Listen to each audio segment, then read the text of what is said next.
In this video, baking na naman tayo. O gagawa tayo ng cinnamon roll. Napakasarap nito guys. Napaka-fluffy ng kanyang bread. Kaya sa mga gusto dyan, kung paano ko ito ginawa, ituturo ko sa inyo. Samahan niyo ko. Tara!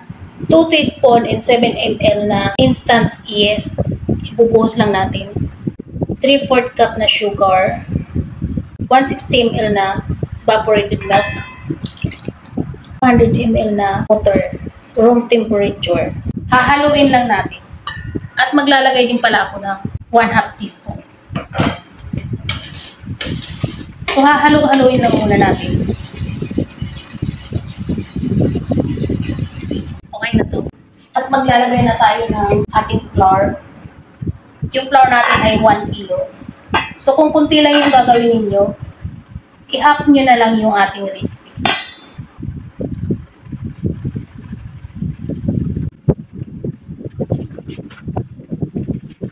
Halo-haloin lang natin.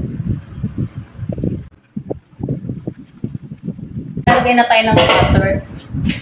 4 cups na butter. Kakamayin ko na to guys.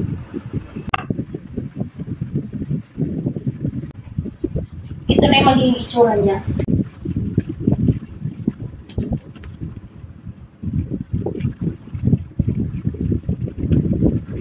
So pag ganito na guys, pwede natin ilipat yung ating ito sa ating table para ma-heat natin ng mga 15 minutes. So lalagay na ako dito ng oil. Isa to, nilinis ko na kanina. Medyo malagkit lang, pero normal lang yun guys. Ganyan talaga yan.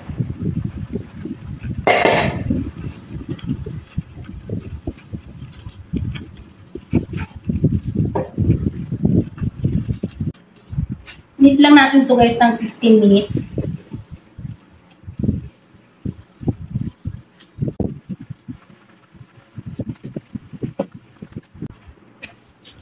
Ito na yung dough natin. Pero wala pa siyang 15 minutes.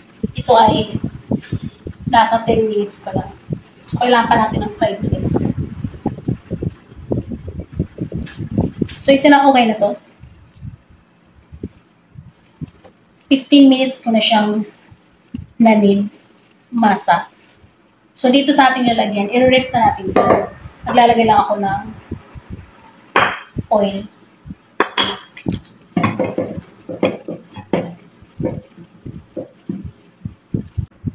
I-rest lang natin ng 1 hour.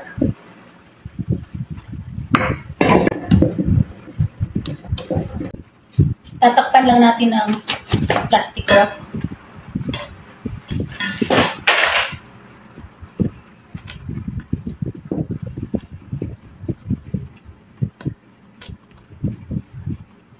At i-rest natin ito ng 1 hour. So para naman sa filling natin, 1 cup na soy nuts or peanut, or pwede rin kayong gumamit ng walnuts. So akin lang itong crack dito sa ating grinder.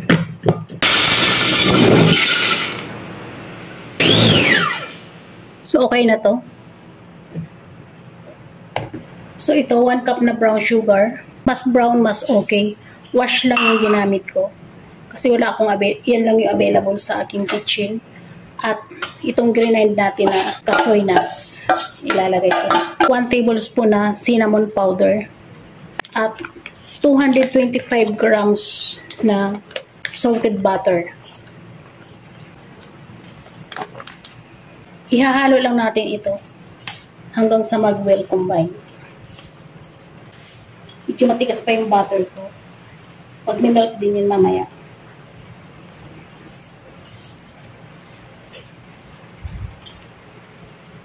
Maglalagay pa tayo ng raisins, 1 cup. Hahaluin lang natin hanggang mag-melt yung ating butter. So ito na, okay na to. Nag-melt naman na. So next, sa ating bread. At ito na yung ating bread. umumbok na siya after 1 hour. Tanggalin lang natin yung as. Dahil yun yung merong amoy.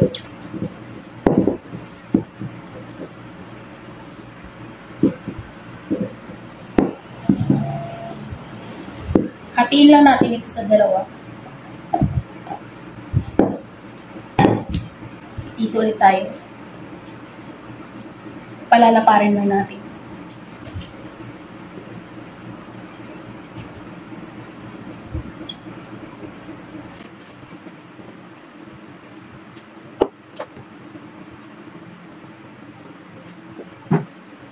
At ito naman yung ating filling. Hatiin lang natin. At i-flatten.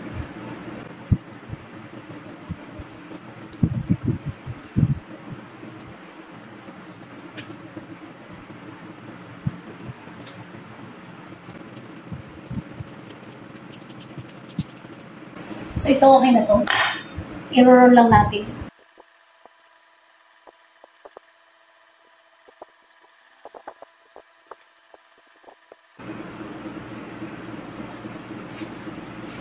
At puputulin lang natin.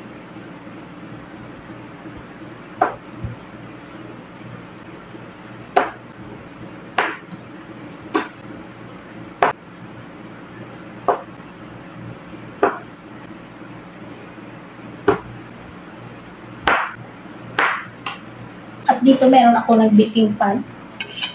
Ilalagay lang natin.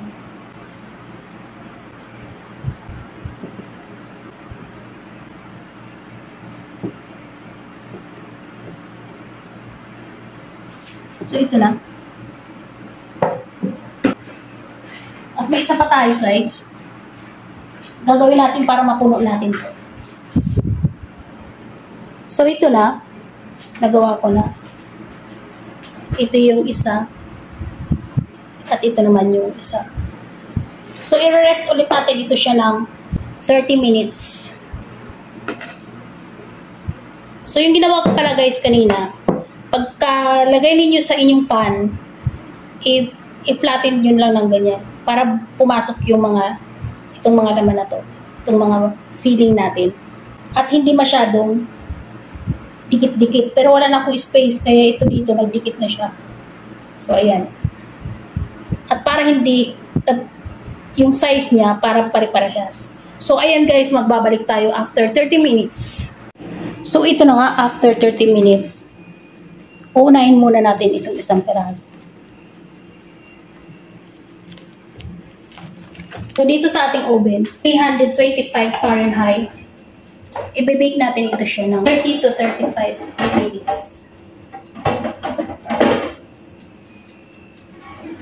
So, ayan, magbabalik tayo after 35 minutes. So, ito na, okay na to. Kunin na natin.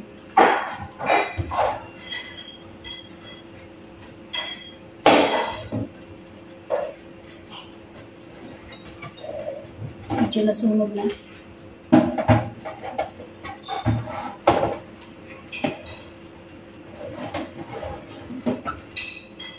So, ito, 1/4 cup na butter. 1/4 cup na powdered sugar.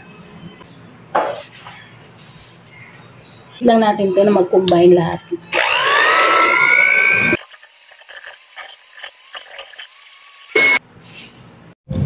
So, pagka ganito, okay na to. At ito na yung ating bread. So, lalagyan lang natin ng toppings.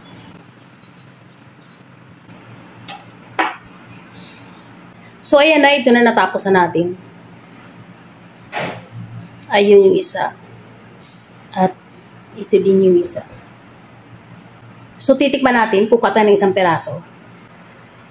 Yung malaki na umumbok. Ayan siya. So, tignan nyo guys. So, titikman natin. Ang sarap.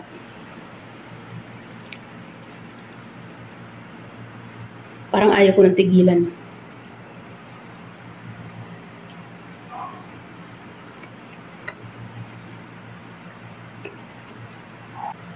So, yun guys. Okay na itong ating cinnamon roll.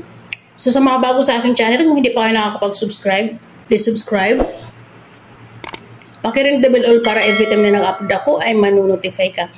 At guys, paki-follow ako sa aking Facebook page, Hilda Kitchen Vlog. Maraming salamat sa inyong panonood at sana nag-enjoy kayo sa aking video. At gawin nyo na to, I swear, napakasarap talaga. So hanggang dito na lang tayo. Bye-bye!